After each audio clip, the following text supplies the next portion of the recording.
ಉಡುಪಿಯ ಮಲ್ಪೆಯಿಂದ ನಾಪತ್ತೆಯಾಗಿರುವ 7 ಮೀನುಗಾರರು ವಾಪಸ್ಸು ಬರುತ್ತಾರೆ ಎಂಬ ನಂಬಿಕೆ ಇದೆ. ಅವರನ್ನ ಅಪಹರಿಸಿ ಒತ್ತೆ ಇಟ್ಟಿರುವ ಬಗ್ಗೆಯೂ ನಮಗೆ ಗುಮಾನಿ ಇದೆ. ಸರ್ಕಾರದ ಮಟ್ಟದಲ್ಲಿ ಎಲ್ಲ ಶೋಧ ಕಾರ್ಯ ಮಾಡಿದ್ದೇವೆ ಎಂದು ಉಡುಪಿ ಉಸ್ತುವಾರಿ ಸಚಿವೆ ಡಾಕ್ಟರ್ ಜಯಮಾಲಾ ಹೇಳಿದ್ದಾರೆ.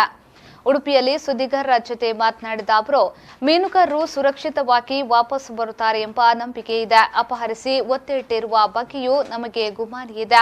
ಈ ಹಿಂದೆಯೂ ಒತ್ತೆ ಇಟ್ಟಿರುವ ಘಟನೆ ನಡೆದಿದೆ. ಕೇಂದ್ರ, ರಾಜ್ಯ ಸರ್ಕಾರ ಮೀನುಗಾರರ ಕುಟುಂಬದ ಜೊತೆಗಿದೆ. ನೌಕಾಸೇನೆ, ವಾಯುಸೇನೆ ಅಧಿಕಾರಿಗಳು ಹುಡುಕಾಟ ಮಾಡುತ್ತಾರೆ. ಕೋಸ್ಟ್ ಗಾರ್ಡ್ ಇಲಾಖೆ ಕೂಡ ಕಾರ್ಯಾಚರಣೆ ಮಾಡುತ್ತಿದೆ ಎಂದು ಹೇಳಿದ್ದಾರೆ. ಮೀನುಗಾರರು ನಾಳಿನ ಪ್ರತಿಭಟನೆಯನ್ನ ಕೈಬಿಡಲಿ ಎಂದು ಮನವಿ ಮಾಡಿದ ಸಚಿವೆ ಜಯಮಾಲಾ ಅವರು, ಮೀನುಗಾರರ ನೋವು ನಮ್ಮ ನೋವೆಂದು ಭಾವಿಸಿದ್ದೇವೆ. ಗೃಹ ಸಚಿವರು ಇಂದು ಉಡುಪಿಗೆ ಬಂದು ಸಭೆ ನಡೆಸುತ್ತಾರೆ. ಮೀನುಗಾರಿಕಾ ಸಚಿವರು ಉಡುಪಿಗೆ ಬರುತ್ತಾರೆ ಎಂದು ಹೇಳಿದರು.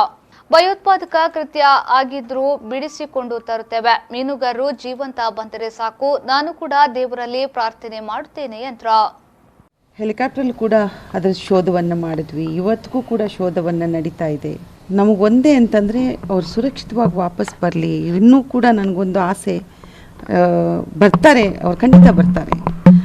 ಎಲ್ಲೋ ಇದ್ದಾರೆ, ಈ ಥರದ್ದು ಹಿಂದೆನೂ ಆಗಿದೆ ಅಂತ ಹೇಳ್ತಿದ್ದಾರೆ. ಪ್ರತಿಯೊಬ್ಬರ ಹತ್ರನೂ ಕೂಡ ಮಾತಾಡ್ತಿದ್ದೀವಿ. ಕುಟುಂಬದ ಜೊತೆಯಲ್ಲಿ ನಾವಿಲ್ಲ ಅಂತಲ್ಲ, ಸರ್ಕಾರನೇ ಅವ್ರ ಜೊತೆಯಲ್ಲಿದೆ. ಕೇಂದ್ರಕ್ಕೂ ಕೂಡ ನಾವು ಪ್ರತಿಯೊಬ್ಬರಲ್ಲೂ ಮೊರೆ ಹೋಗ್ತಿದ್ದೀವಿ. ಯಾವ ವಿಧದಲ್ಲಿ ಅವರನ್ನು ಯಾರು ಹೇಗೆ ಅವ್ರು ಎಲ್ಲಾದರೂ ಬದುಕಿದ್ದಿದ್ರು ಅವ್ರನ್ನ ಕರ್ಕೊಂಡು ಬರಬೇಕು ಅನ್ನೋದೇ ನಮ್ಗೆ ಆಸೆ.